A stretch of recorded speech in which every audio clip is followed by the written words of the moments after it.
আসল ঘটনা শুনুন। আমি প্রথম দিন বলেছিলাম কেন সাক্ষী নেই, তারপর বললাম সাক্ষী কেন আছে। বাবু, তিনি বৃন্দাবনের বাঁকে বিহারী লাল। আমি কেঁদে কেঁদে তার কাছে আমার সকল দুঃখের বৃত্তান্ত গিয়ে বলে এসেছিলাম। বাবু, আমি ভাবতে পারিনি আমার মতো এক নগণ্য ব্যক্তির জন্য স্বয়ং বাঁকে বিহারী লাল বৃন্দাবনের শ্রীমন্দির থেকে বের হয়ে আসবে। ছদ্মবেশ ধারণ করে বৃন্দাবনের মন্দির থেকে তিনি বের হয়ে আসবেন আমি ভাবতে পারিনি বাবু, আমি ভাবতে পারিনি। এটা কোর্ট, একটা কাছারি। গোপাল দাস শর্মা মহাত্মন, এখানে সাক্ষী ছাড়া কোনো কথা চলে না। সাক্ষী যদি থাকে তাহলে গ্রান্ট হবে। গোপাল দাস শর্মা বলছেন আমাকে একটা দিন সময় দিন। বাড়িতে এসে অজুর ধারায় কান্না করছেন। স্ত্রী তখন সেই গোপাল দাস শর্মাকে বললেন, ওগো তুমি একটিবার বৃন্দাবনে বাঁকে বিহারীর চরণ দর্শন করে আসো। শুনেছি বৃন্দাবনের মাঝে অপূর্ব মন্দির শ্রী বাঁকে বিহারীজি। ওই বাঁকে বিহারীজির চরণে গেলে কেউ কোনোদিন ফিরে না। জগতে যার কেউ নাই তার ভগবান আছে। একটিবার তুমি যাও, ওই বাঁকে বিহারীজিকে তুমি দর্শন করে আসো, আর তোমার হৃদয়ের কথা তাকে গিয়ে জানিয়ে আসো। আর তুমি তো কোর্ট থেকে সময় নিয়েছো, যাও তুমি তুমি তুমি একটু একটু বৃন্দাবনে যাও। আপনাদের একটু জানা আবশ্যক বাঁকে বিহারী সম্পর্কে। বৃন্দাবনে একমাত্র মন্দির বাঁকে বিহারীজি, যেখানে ঝলক দর্শন হয়। কেউ গিয়েছেন বাঁকে বিহারীর মন্দিরে? মাসিমা গিয়েছে, বাবা গিয়েছেন। আচ্ছা, ঝলক দর্শনটা কি? যেমন আমরা মন্দিরে এসে বিগ্রহকে দর্শন করি, কি যতক্ষণ ইচ্ছে ঠিক ততক্ষণ আমরা বিগ্রহের দিকে তাকিয়ে থাকতে পারি। কিন্তু বাঁকে বিহারীর মন্দিরে বাঁকে বিহারীজিকে আপনি ইচ্ছে করে দর্শন করতে পারবেন না।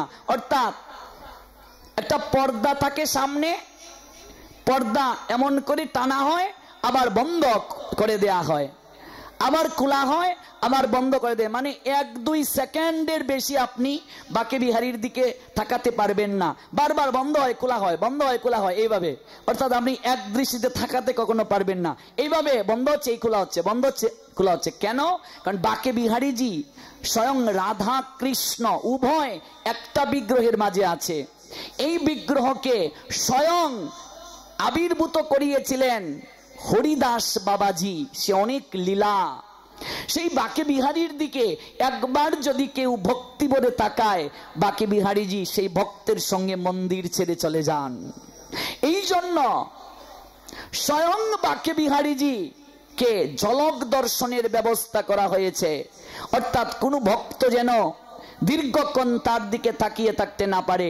বৃন্দাবনে একমাত্র মন্দির বাঁকে বিহারীজি, যেখানে ঝলক দর্শনের ব্যবস্থা আছে। এবং বাঁকে বিহারীজির চোখগুলো এতটাই সতেজ, কেউ যদি একবার সেই চোখের দিকে তাকায় অজ্ঞান হয়ে সে পড়ে যেতে পারে। আপনি বাবা নিশ্চয় দেখেছো তো, মানে চোখগুলো কেমন। আমি যখন বাঁকে বিহারীজিকে দর্শন করতে গিয়েছিলাম কার্তিক মাসে, হাজার হাজার হাজার হাজার হাজার ভক্ত, বাপরে বাপ। বাঁকে বিহারীর মন্দিরে গিয়ে প্রণাম দেওয়া লাগে না, দর্শন করলেই হয়। তো আমি ভাবলাম একটু প্রণামটা দেওয়ার ইচ্ছে, এত ভক্ত। শুধু একটু নিচু হয়েছিলাম, আমার উপরে যে কয়টা পায়ের পাড়া পড়েছে, যে ভক্তদেরই চরণ পড়েছে, কিন্তু আলু ভর্তা হয়ে যেতাম। আপনি কল্পনা করতে পারবেন না এই বাঁকে বিহারীজি কি করে সৃষ্টি হলেন। একটু শোনার ইচ্ছে হচ্ছে না? সময়ও তো চলে যাচ্ছে, 11টা বেজে যাচ্ছে। এরপর একটু শুনুন, একটু আজকে দীর্ঘক্ষণ হলে সমস্যা নেই তো? মায়েরা কুস্তাক হয় না সারারাই।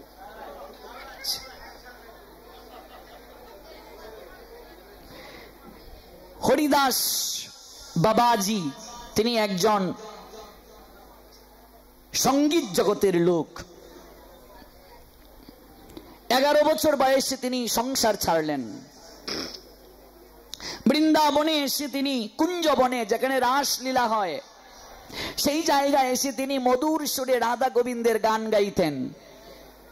যখন তিনি যুবক বয়স থেকে ধীরে ধীরে একটু প্রাজ্ঞ হলেন, একদিন তিনি গান গাইছেন বৃন্দাবনে। আপনারা বিখ্যাত গায়ক তানসেনের নাম শুনেছেন কিনা জানি না। সেই বিখ্যাত গায়ক তানসেন ছিলেন শ্রী হরিদাস বাবাজির শিষ্য।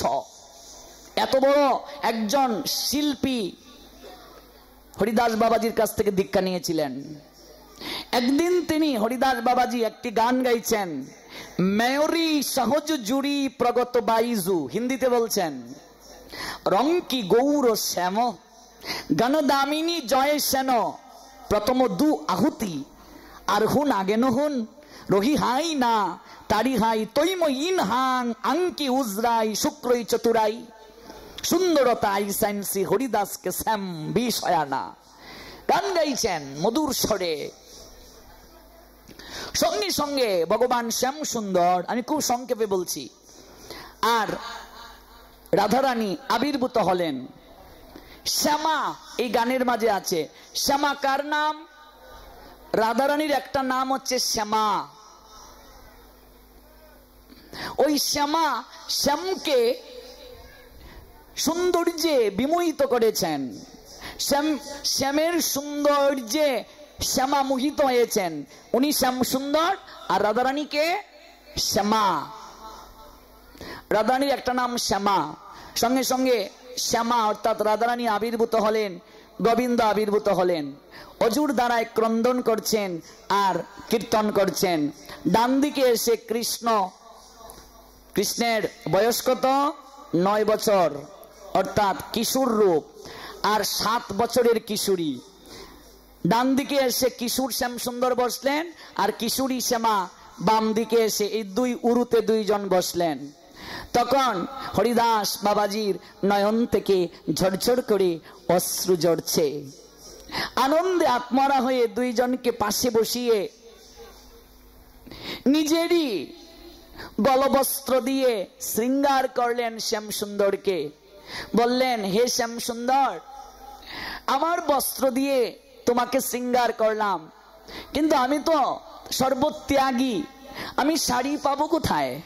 আমি কি করে কিশোরীজিকে শৃঙ্গার করব? কাজেই হে শ্যাম সুন্দর, তোমার শরীরের মাঝে যদি কিশোরীজি প্রবেশ করে যান তাহলে তো পরম আনন্দ হতো, আমি তোমার মাঝেই কিশোরীজিকে পেতাম, কারণ তোমারই তো বামঙ্গকান্তি কিশোরীজি। সঙ্গে সঙ্গে প্রেমময়ী শ্রীমতী রাধারানী শ্যাম সুন্দরের ভেতরে প্রবেশ করলেন। যখন আপনারা বাঁকে বিহারী দর্শন করতে যাবেন, দেখবেন রাধারানী এবং কৃষ্ণের মিলিত তনু। বাবা, রাধারানীর একটা অংশ কৃষ্ণ। যখন মুসলিম শাসনামল চলছিল, বৃন্দাবনের সকল বিগ্রহকে জয়পুরে পাঠিয়ে দেওয়া হয়েছিল।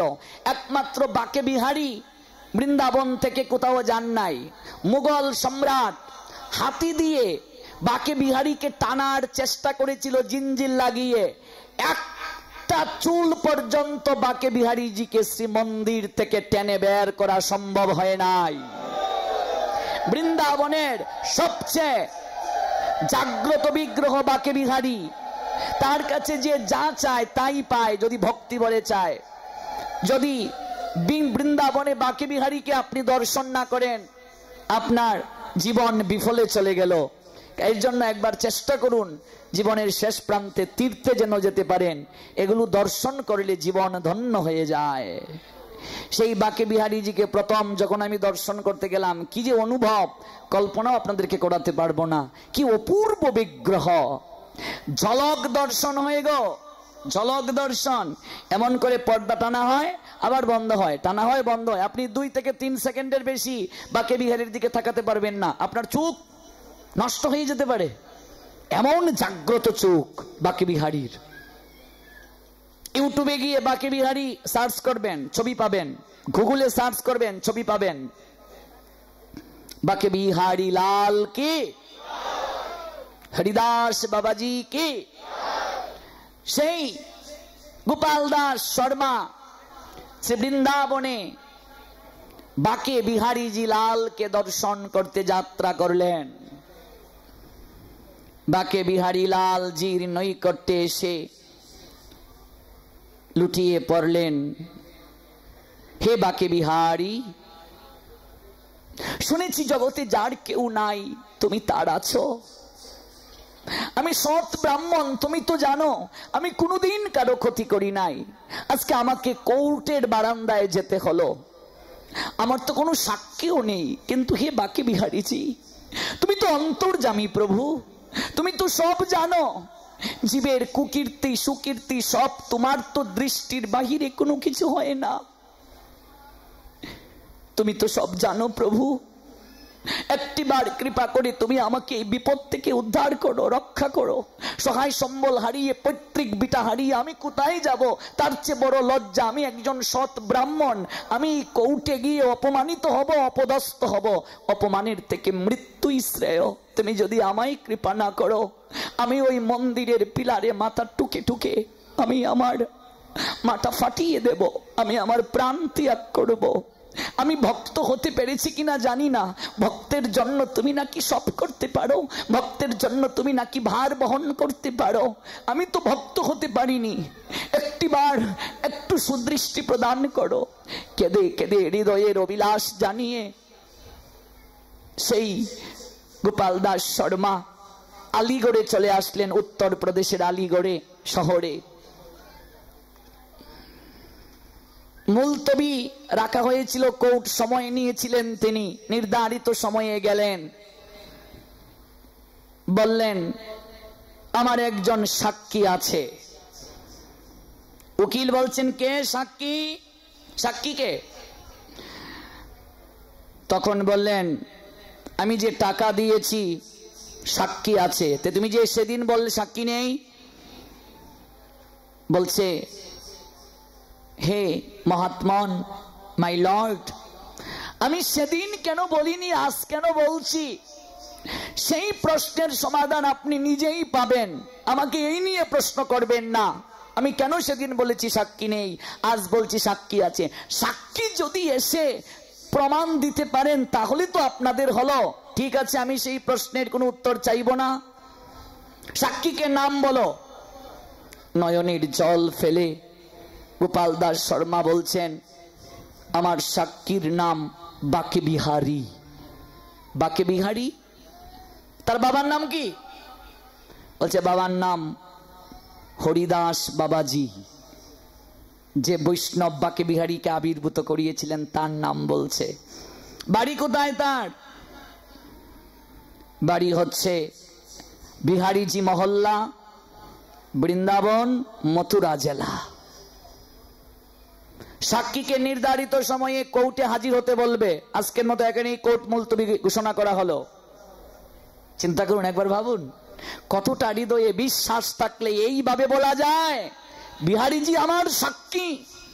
বাকি বিহারীজি তিনি তো অন্তর্যামী ভগবান, তিনি তো সব জানেন, তার দৃষ্টির বাহিরে কিচ্ছু হতে পারে না। শুরু করেছিলাম সেদিন, অনন্য চিন্তয়ন্ত মাম যে জনা পর্যুপাসতে তেসাম নিত্যা অভিযুক্তা নাম যুগস্ক্যমম বহামি অহম। ভক্তের ভার ভগবান বহন করেন। কিছুদিন পর কোর্ট চাপরাশি সমন নিয়ে বৃন্দাবনের বিহারী মহল্লায় আসলেন সাক্ষীর খোঁজ নিতে। যে ঠিকানা দেয়া হয়েছে, চাপরাশি আসছে, প্রবেশ করবেন।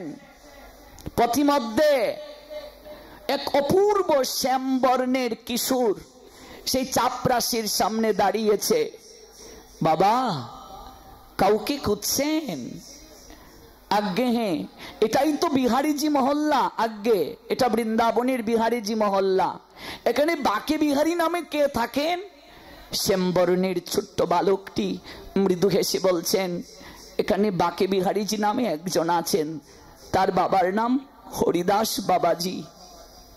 তার প্রেম আর ভালোবাসায় তিনি সন্তান রূপে তার কাছে পরিগণিত হয়েছেন। তাকে বলবেন নির্ধারিত সময়ে সাক্ষী দেওয়ার জন্য কোর্টে যেন হাজির থাকেন। আজ্ঞে, আমি বলবো। চাপরাশি চলে গেলেন। নির্ধারিত সময়ে কোর্ট বসল। তোমার সাক্ষী কোথায়? কোর্টে সাক্ষীর নাম বলে গোপাল দাস শর্মা গৃহে এসে অজুর দ্বারায় ক্রন্দন করেছিলেন, প্রভু আমার জীবনে কোনোদিন তোমাকে আমার পরিবারের একজন সদস্য ছাড়া ভাবিনি। পরিবারের একজন যদি বিপদে থাকে বাকি সদস্যের ভালো করে ঘুম হয়, খাওয়া হয়। আমি যে এতটা বিপদে, তোমার বুঝি দুঃখ হচ্ছে না? তোমার বুঝি কষ্ট হচ্ছে না? তোমার বুঝি যন্ত্রণা হচ্ছে না? প্রভু জগতে তুমি তোমার ভক্তের মানকে রক্ষা করো, ভক্তের সম্মানকে তুমি প্রতিষ্ঠা করো। প্রভু আমি বড় ভরসা করে বলে এসেছি, তুমি আমার সাক্ষী অন্তর্যামী, তুমি তো সব জানো, তুমি একটা কিছু ব্যবস্থা করো। সাক্ষীকে হাজির করা হোক। একটা চাদর গায়ে মোড়ানো একজন বৃদ্ধ লোক হাঁটি হাঁটি পাপা করে সাক্ষী যে স্থানে দাঁড়ায় একটা খোয়ারের নিয়ে, দেখেছেন তো? ঠিক সেই জায়গায় গিয়ে দাঁড়ালো, মুখটা তার চাদর দ্বারা ঢাকা। জজ সাহেব প্রশ্ন করলেন, কাঠগড়ায় যে দাঁড়িয়ে আছেন আপনার নাম কি? আমার নাম বাকে বিহারীজি। আর কেউ জানুক না জানুক, গোপাল দাস শর্মা তো সবই জানেন। তিনি অবাক হয়ে গেলেন, কাঠগড়ায় এই চাদর জড়ানো বৃদ্ধ লোকটা কে? চোখ বেয়ে তার ঝরঝর করে জল ঝরছে। বাবার নাম কি? হরিদাস বাবাজি। বলুন, যা বলিব সত্য বলিব, সত্য বই, মিথ্যা বলিব না।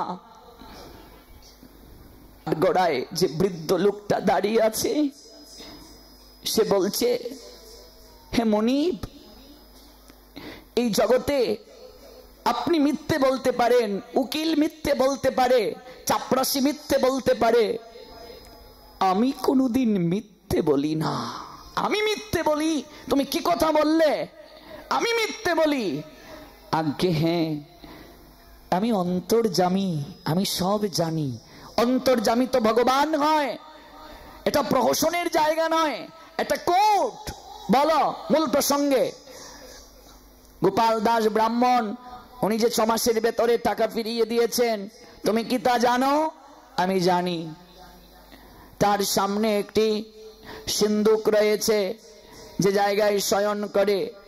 সেই সিন্দুকের তালা খুললে দ্বিতীয় স্টেপে গিয়ে দেখবে টাকা যে দিয়েছে গোপাল দাস শর্মার স্বাক্ষর রয়েছে, এবং সেই জায়গায় কখন টাকা নিয়েছেন তারিখ রয়েছে, যে জায়গায় জমা দিয়েছেন সব তারিখ রয়েছে। সকল বৃত্তান্ত পাবেন, যাচাই করুন, দেখবেন আমি মিথ্যে বলেছি কিনা। আমি আবার যাই। এই কথা বলে কাঠগড়া থেকে বের হয়ে হাঁটি হাঁটি পাপা করে লোকটা গেল। ও দূরে গিয়ে গোপাল দাস শর্মা তার দিকে চেয়ে রইলেন। হঠাৎ করে সেই বৃদ্ধ লোকটাকে আর দেখা গেল না। কোর্টের বারান্দায় অজ্ঞান হয়ে পড়ে গেল গোপাল দাস শর্মা। তাকে ধরা হলো, কি হয়েছে তোমার? সে কোনো কথা বলতে পারছে না। তার কথা অনুযায়ী চেক করা হলো গোপাল দাস শর্মার সেই সিন্দুক খুলে, সকল বৃত্তান্ত মিলে গেল। যেদিন রায় হবে সেদিন গোপাল দাস শর্মাকে জজ সাহেব জিজ্ঞেস করলেন, সেদিন আপনি অজ্ঞান হয়ে পড়ে গিয়েছিলেন, আর এই বৃদ্ধ লোকটি যাবার সময় বলে গিয়েছিল তিনি অন্তর্যামী। অন্তর্যামী তো ভগবান ছাড়া আর কেউ নন। তিনি কে? এই বৃদ্ধ লোকটির সঙ্গে আপনার সম্পর্ক কি? গোপাল দাস শর্মা সেদিন জজ সাহেবের দিকে তাকিয়ে বলেছিলেন, বাবুজি তিনি কে আমি বলতে পারবো না, কিন্তু তিনার একটা অংশ আপনার মাঝে আমার মাঝে আছে বাবুজি। তা বের হয়ে গেলে আপনার কলম আর কোনোদিন চলবে না রায় দিতে। তার অংশ যদি আমার ভেতর থেকে আপনার ভেতর থেকে চলে যায়, আমি আর কোনোদিন কথা বলতে পারবো না বাবু। আপনিও আর কোনোদিন এই কলম দিয়ে আর কিছু লিখতে পারবেন না বাবু। তাহলে আসল ঘটনা শুনুন। আমি প্রথম দিন বলেছিলাম কেন সাক্ষী নেই, তারপর বললাম সাক্ষী কেন আছে। বাবু, তিনি বৃন্দাবনের বাঁকে বিহারী লাল।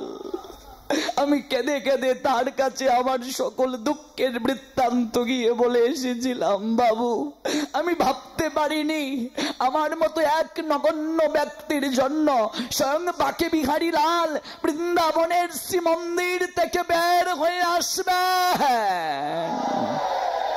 ছদ্মবেশ ধারণ করে বৃন্দাবনের মন্দির থেকে তিনি বের হয়ে আসবেন। আমি ভাবতে পারিনি বাবু, আমি ভাবতে পারিনি। তাই তো আমি সেদিন আর কোনো কথা বলতে পারিনি, অজ্ঞান হয়ে পড়ে গিয়েছিলাম। জজ সাহেব ফেল ফেল করে গোপাল দাস শর্মার দিকে তাকিয়ে রইলেন, কিচ্ছুটি বলতে পারলেন না। সেদিন কোর্ট মুলতবি হলো, গোপাল দাস শর্মার দিকে রায় পাওয়া হলো। জজ সাহেব কিছুই বললেন না। পরদিন সকালবেলা হঠাৎ গোপাল দাস শর্মার আঙ্গিনা থেকে একটা মধুর ধ্বনি বের হয়ে আসছে। গোপাল দাস শর্মা, ব্রাহ্মণ মহোদয়, আপনি কি গৃহে আছেন? গৃহ থেকে বের হয়ে দেখে এই সেই জজ সাহেব যিনি রায় দিয়েছিলেন, তিনি গোপাল দাস শর্মা সেই ব্রাহ্মণের আঙ্গিনায় এসে আজ দাঁড়িয়ে আছেন। বলছেন, হে মহাত্মন, সেই দিন আমি কিচ্ছুটি আপনাকে বলতে পারিনি। আজ আমি আপনার বাড়িতে এসেছি। মুক্তির কথা, জন্ম জন্মের মুক্তির কথা, জীবনের সারা